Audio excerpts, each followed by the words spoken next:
Guinée, la junte détaille les étapes menant à la restitution du pouvoir aux civils. Le ministre de l'Administration du Territoire et de la Décentralisation, Mori Condé, a détaillé vendredi 10 étapes clés devant mener à la restitution du pouvoir à des civils élus, sans donner de calendrier ni fixer d'échéance. Il a tenu ses propos à l'ouverture du cadre de concertation inclusif, un nouveau forum censé faciliter la transition politique après le coup d'État militaire de septembre 2021.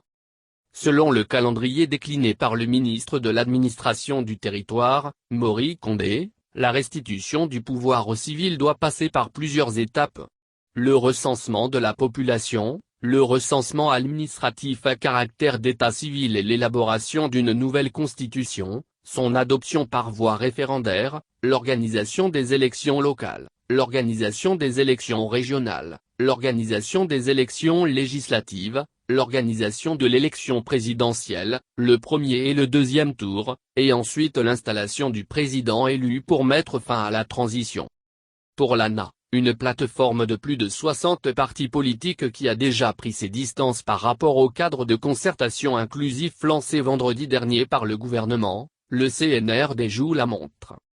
Nous rappelons que nous avions, dans les cas des consultations qui avaient été faites au Palais du Peuple, tous les acteurs, rappelle Salou Baldé, membre du bureau politique national de l'UFNG. Les membres de la société civile avaient déposé des mémos dans lesquels des chronogrammes détaillés étaient prévus, étaient suggérés et donc si nous nous retrouvons dans un cadre de dialogue, nous pouvons mettre en place une commission technique qui va s'occuper de la question du chronogramme, mais aujourd'hui pour nous, le CNRD ne fait que faire une fuite en avant pour perdre davantage du temps et pour faire les yeux doux à la CEDEAO.